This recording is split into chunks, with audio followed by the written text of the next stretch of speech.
तीन बहुओं का चार ससुराल। Flat number 101, flat number 201, flat number 301, flat number 401। इन चारों फ्लैट में एक के अलावा एक और चीज भी कॉमन थी। इन चारों फ्लैट वालों का सरनेम शर्मा था। सुबह सुबह वृंदावन सोसाइटी में एक पार्सल आता है श्रीमती शर्मा के नाम पर। अरे भैया, ये मिसेस शर्मा किस फ्लैट में रहते हैं? उनके नाम का एक कुरियर है। पार्सल में क्या है बता सकते हैं आप? उस हिसाब से बता पाऊंगा कि ये पार्सल किस फ्लैट का हो सकता है, क्योंकि मिसेस शर्मा तो चार चार है यहाँ पर। अंदर क्या है ये मैं आपको बता दूंगा तो मेरी नौकरी चली जाएगी, क्योंकि मुझे खुद भी पता नहीं कि अंदर क्या है। देखने के लिए पार्सल खोलना पड़ेगा। वैसे अगर सोसाइटी में चार चार शर्मा है तो नाम पूरा लिखना चाहिए था भेजने वाले को। आप ज़रा देखिए ना भैया, आज मेरा ड्यूटी पर पहला दिन है। आज ही अगर काम नहीं हुआ तो नौकरी चली जाएगी। अच्छा, तुम टेंशन मत लो, मैं कुछ जुगाड़ लगाता हूँ। और नीचे से सुशील जोर से चिल्लाता है, शर्मा जी, शर्मा जी। यहाँ सुशील शर्मा जी कहता है और वहाँ चारों फ्लैट की बालकनी पर एक एक शर्मा जी पधार जाते हैं। लो आ गए चारों, अब पूछ लो इनसे कि किसका पार्सल है। इस सोसाइटी में अगर पार्सल शर्मा जी के नाम का है तो इन चारों में से किसी एक का ही हो सकता है। किसके नाम का पार्सल है भाई? माना तो कुछ मंगाया नहीं। तूने मंगाया था कि विवेक? जेब में फूटी कोड़ी नहीं है भैया, मैं क्या मंगाऊंगा? निखिल का होगा। मंगाया था मैंने, पार्सल मंगाया था, पर मेरा पार्सल तो सुबह पहुंच चुका। वैसे इस पे क्या है भैया? मुझे नहीं पता, पर शायद बहुत ज़रूरी सामान है, क्योंकि भेजने वाले ने अलग से 300 रुपये के प्रोटेक्शन भी दिए है। थैली लटका रहा हूँ मैं, डाल दो उसमें। तुम्हारी माँ ने मंगवाया, वकील साहब ने भेजा होगा। कुरियर वाला सुरेश की थैली में कुरियर डाल देता है और सुरेश थैली को ऊपर खींच लेता है। तीनों बेटे अपने अपने फ्लैट में चले जाते हैं। किसके फ्लैट का पार्सल था? निखिल भैया का होगा। हर बार पार्सल उनका ही निकलता है। अरे नहीं, इस बार निखिल का पार्सल नहीं था, इस बार पार्सल पापा जी का था। पापा जी को पार्सल मंगवाने की क्या ज़रूरत पड़ गई? पूछना तो चाहिए था तुम्हें कि अंदर क्या है। अरे भाई, पापा ने थोड़ी ना मंगाया था, मम्मी को लॉयर अंकल ने भेजा था। भाई बहन है, आपस में कुछ भेजा होगा, शायद राखी का गिफ्ट। राखी का गिफ्ट तो दिवाली पर ही लॉयर अंकल ले आए थे। तुम समझ भी रहे हो, कहीं कोई और बात तो नहीं? क्या बात होगी? कुछ भी बात हो, क्या फ़र्क पड़ता है? सास ससुर के साथ रहकर ड्रामा ना हो, कलेश ना हो, इसलिए तो तुम अलग हुई थी। अब करने दो उन लोगों को जो करना है। हम भी तो 24 दिन में 400 पार्सल मंगवाते हैं। पापा पूछने आते हैं क्या कि क्या है पार्सल में? हमारा पार्सल अमेज़न और फ्लिपकार्ट से आता है, किसी लॉयर के घर से नहीं। मुझे तो लग रहा है प्रॉपर्टी का मसला है। हर बार की तरह इस बार मुझे नुकसान में नहीं रहना। जब पैसे बांटे तो कम से कम तीनों बच्चों में बराबर बांटने चाहिए थे। 40 लाख का फ्लैट है अंकित भैया का, 40 लाख का विवेक भैया का, तो हमारे हिस्से में 35 लाख का फ्लैट क्यों आया? मुझे समझ में नहीं आता, मैं कितनी भी कोशिश कर लूँ, सब कुछ कितना भी क्लीन रख लूँ, हर बार तुम्हारे किसी न किसी सवाल के जवाब में मैं क्यों फंस जाता हूँ। तुम्हें पता करना है ना क्या है पार्सल में। चलो मम्मी के फ्लैट। यहाँ पूजा निखिल के साथ अपनी सास के फ्लैट जाने के लिए निकलती है तो वहाँ उसके दोनों जेठ जेठानी भी। जैसे ही पूजा अपनी सास के फ्लैट पहुँचती है, एक जेठ जेठानी तो सोफे पर ही बैठे थे, दूसरे दरवाजे पर खड़े थे। देर हो गई क्या? लगता है सब बट गया। विवेक जरा जगह दीजिए ना भाभी, कुछ नहीं बटा, हम भी पीछे खड़े।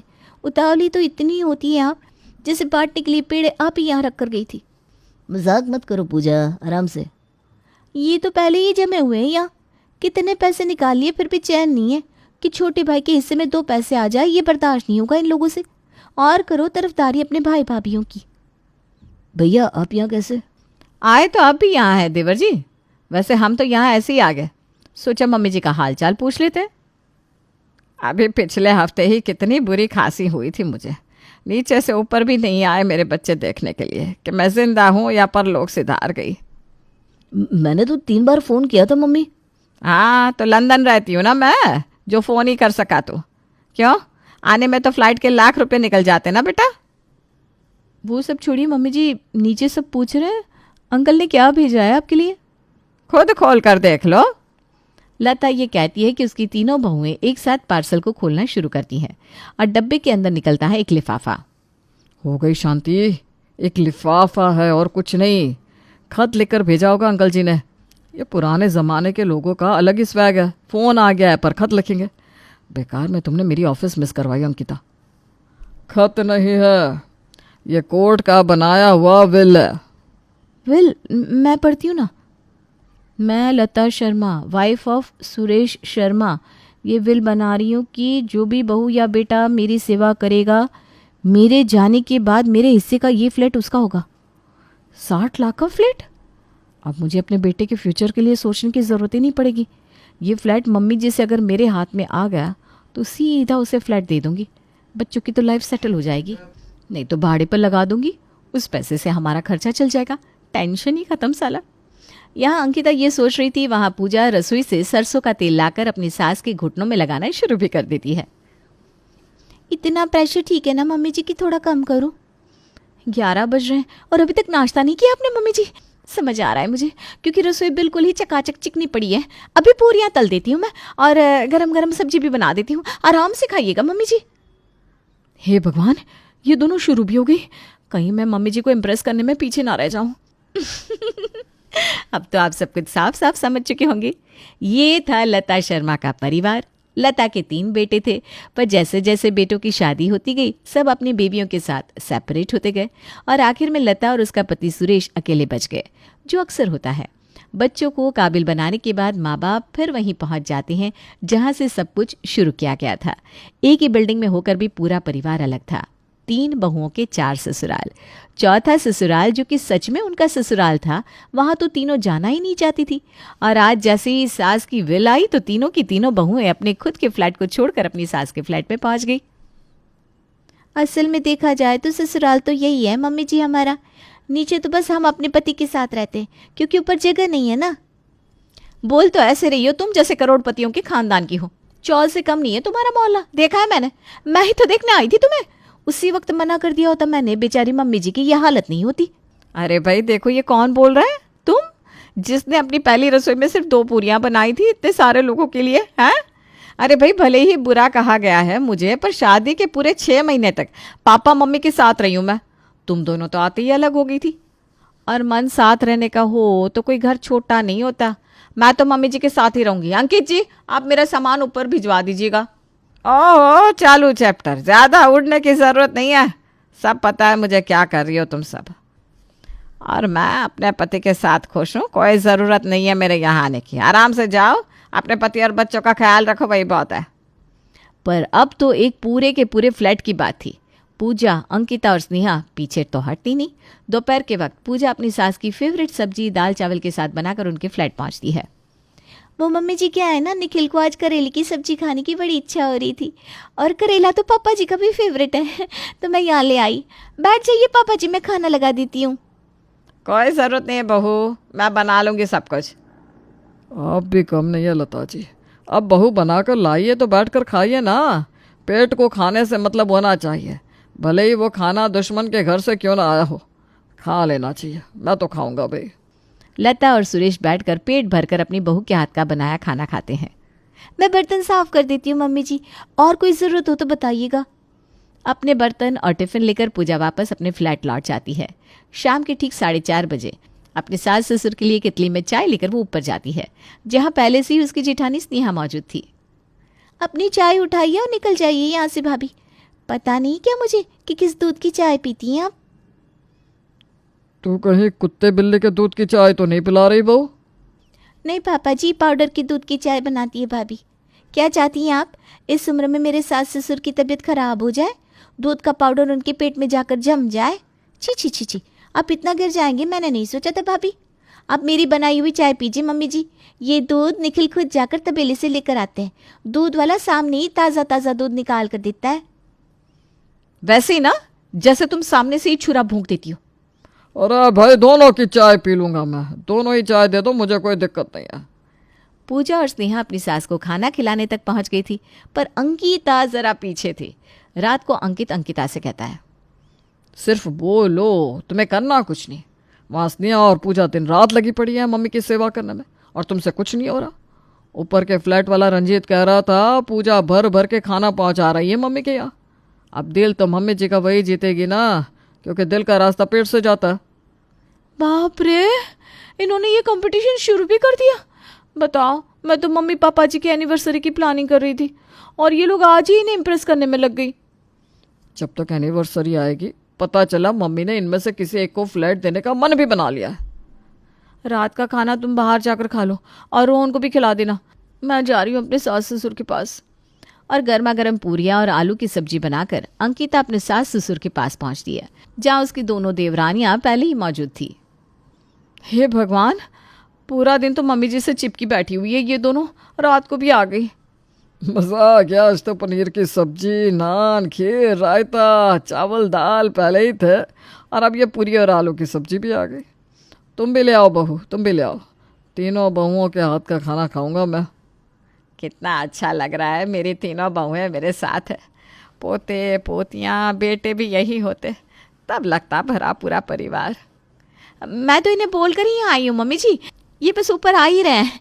माँ बाप के साथ अगर खाना नहीं खाया तो क्या खाना खाया। अंकिता फौरन कोने में जाकर अंकित को कॉल करती है और बिना देरी किए अंकित हाफ पैंट में ही भागता हुआ अपनी माँ के पास आ जाता है। यहाँ अंकित पहुँचता है तो वहाँ कुछ देर में विवेक और निखिल भी। आधा पेट तो सबने खा लिया है, तब पहुँचे आप दोनों। याद है मम्मी जी कैसे मैं और अंकित हमेशा खाने पर पहुँचे रहते थे, और विवेक और निखिल हमेशा लास्ट में आते थे। कितना परेशान किया है ना दोनों ने आपको।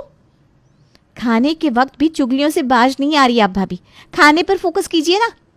अपने सास ससुर को खाना खिलाने के बाद पूजा उनके पैर छूती है। पूजा की देखा देखी बाकी दोनों बहुएं भी वही करती है। लगी नहीं रहा कि ये वही घर है, वही परिवार है जो इतना बिखरा हुआ था। अच्छा लगा मुझे। अब तुम सब जाओ और आराम से सो जाओ, कल बच्चों को स्कूल भेजना है, लड़कों को ऑफिस भी तो जाना होगा। सभी दरवाजे से बाहर निकल जाते हैं। सभी के निकलते ही यू टर्न मारकर अंकिता अपने बेटे रोहन के साथ अपनी सास के फ्लैट में तकिया चादर लेकर आ जाती है। आप फिक्र मत कीजिए मम्मी जी, मैं हॉल में सो जाऊंगी, आपके कमरे में तो जगह नहीं होगी, पर आपका पोता आपके साथ ही सोएगा। वैसे भी बुढ़ापे में बच्चों के ऊपर बुजुर्गों का साया होना ही चाहिए। अंकित अकेला सो जाएगा बेटा? अरे वो तो ठहरे जवान पापा जी, उन्हें क्या दिक्कत होगी, पर रात बिरात में आप दोनों को हमारी ज़रूरत पड़ सकती ना, इसलिए मैंने सोचा मैं यहीं सो जाती हूँ। पत्नी होने का फ़र्ज़ तो पूरा दिन निभाती हूँ, अब कम से कम रात को ही बहू होने का फ़र्ज़ निभा लूँ। लता की तीनों बहुओं की हरकतें बिल्डिंग के सभी फ्लैट वाले देख रहे थे और इसी सिलसिले में लता की सहेली प्रेमा उसके घर पहुंचती है। आखिरकार भगवान ने तेरा साथ दे ही दिया लता, बहुत बुरे दिन निकाले हैं तूने। बीमारी हो या कोई दुख, कहाँ ही तेरे बेटे बहू तेरे पास आते थे। पहले तो लोग पुत्र को रतन समझते थे, आजकल कहाँ बेटा साथ रहता है। बेटियां शादी होकर चली जाती है और बेटे शादी करके कोई साथ नहीं रहता। रहता तो नहीं, पर अब रहने तो लगी है ना तेरी बहुएं तेरे पास। कुछ दिन में मुझे तो लगता है तेरी बहुएं तेरे पास रहने की जिद करने लगेगी। भगवान ने चाहा तो इन सबके बीच में जो खटास है वो भी मिटा दूंगी मैं। लता की बातें दरवाजे पर खड़ी उसकी तीनों बहुएं सुन लेती हैं। देखो, आपस में इस तरह लड़ने से कुछ नहीं होगा। 60 लाख का फ्लैट है, तीनों अगर एक साथ मेहनत करें तो 20-20 लाख तीनों को मिल सकते हैं। बोलो मंजूर है? ठीक है। और सहेलियों की तरह तीनों अंदर आती हैं। खटाश मिट गई मम्मी जी, मिट गई। मतलब खटाश थी ही नहीं, तीनों बहनों में होड़ थी कि माँ की सेवा पहले कौन करेगा, है कि नहीं भाभी? हाँ, सही कह रही है मेरी प्यारी स्नेहा। मैं उस दिन को हमेशा याद रखूंगी जिस दिन मैंने तुझे पसंद किया था अपने भाई जैसे देवर के लिए। हम तो आपको अपनी माँ मानते हैं मम्मी जी, अब आप भी हमें बेटियाँ मानकर अपने पास रख लीजिए। हमें यहाँ वहाँ नहीं जाना, ये 4 ससुराल को एक ससुराल बना दीजिए ना मम्मी जी। तुम सबको अच्छी तरह जानती हूँ मैं, इतने दिन तुम सबने मुझे रुलाया है, अब रुलाऊंगी मैं तुम सबको। इसी दिन का तो इंतज़ार था बहू, मुझे बहुत खुशी हुई तुम सबको बहनों की तरह देखकर। तुम सब मेरे साथ रहना चाहती हो ना, फिक्र मत करो, हम सब एक साथ रहेंगे।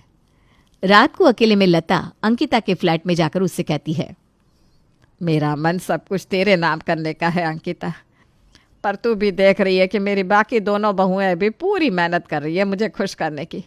इसलिए मैंने सोचा है कि अगर अंकित ये फ्लैट मेरे नाम कर दे तो मेरे पास सबको बोलने के लिए कुछ रहेगा कि जिस बेटे ने अपना फ्लैट मेरे नाम कर दिया उसे मैं अपना सब कुछ क्यों ना दूं।